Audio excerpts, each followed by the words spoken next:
በስመ አብ ወወልድ ወመንፈስ ቅዱስ አሐዱ አምላክ አሜን። ከኢትዮጵያ ኦርቶዶክስ ተዋሕዶ ቤተክርስቲያን ቋሚ ሲኖዶስ የተሰጠ መግለጫ በኦሮሚያ ብሔራዊ ክልላዊ መንግስት በምስራቅ አርሲ ዞን አስተዳደር በጉና በመርቲ በሸርካና በሆሎንቆ ዋቢ ወረዳዎች ውስጥ በሚገኙ የኢትዮጵያ ኦርቶዶክስ ተዋሕዶ ቤተክርስቲያን እምነት ተከታዮች ላይ ጥቅምት 14 ለ15 ቀን 2018 ዓመተ ምህረት በጉናና መርቲ ወረዳዎች 17 ክርስቲያኖች ጥቅምት 17 ለ18 ቀን 2018 ዓመተ ምህረት በሸርካ ወረዳ 3 ክርስቲያኖች እንዲሁም ጥቅምት 18 ለ19 ቀን 2018 ዓመተ ምህረት በሆሎንቆ ዋቢ ወረዳ 5 ክርስቲያኖች በድምሩ በጥቅምት ወር 2018 ዓመተ ምህረት ብቻ 25 ኦርቶዶክሳውያን ወገኖቻችን አገራችንና ምድራችን ብለው በሰላም በተኙበት በድንገት ማንነታቸው ባልታወቀ ታጣቂዎች በአሰቃቂ ሁኔታ እንደተገደሉና ግድያውን ከእለት ወደ እለት እየተባባሰ መሆኑን የምስራቅ አርሲ ሀገረ ስብከት ጽሕፈት ቤት የላከውን ሪፖርት ቋሚ ሲኖዶሱ የተመለከተው በከባድና ጥልቅ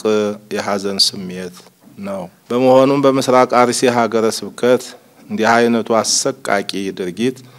ሲፈጸም የቆየው በተደጋጋሚ እንደመሆኑ መጠን እንዲህ አይነቱ አስነዋሪ ድርጊት በቅዱሳት መጻሕፍት ሆነ በሰው ልጅ ሰብአዊ መብት ፈጽሞ ተቀባይነት የሌለው በነጻነት የማምለክ ህገ መንግስታዊ መብትን የሚጋፋ ተከባብሮና ተቻችሎ የመኖር መንፈሳዊ እሴቶቻችንን የሚያጠፋ ክብረ ነክና ሊወገዝ የሚገባው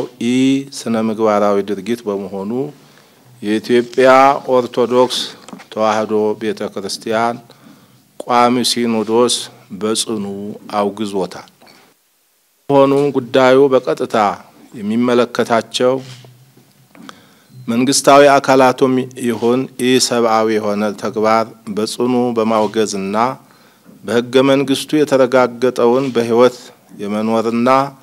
የእምነት ነጻነት መብትን እንዲያስከብሩልንና ይህን አስነዋሪ ድርጊት የፈጸሙትን ህገወጥ ግለሰቦች ለህግ በማቅረብ የህግ የበላይነትን ከማረጋገጥ በተጨማሪም በቀጣይ እንዲህ አይነቱ ህገወጥ ተግባር እንዳይደገም አስፈላጊውን የህግ ከለላ በመስጠት ኃላፊነታቸውን እንዲወጡ ቋሚ ሲኖዶስ መንፈሳዊ ጥሪውን ያስተላልፋል። በመጨረሻም በደረሰው ጉዳት የተሰማንን ከፍተኛ ሐዘን በድጋሚ እየገለጽ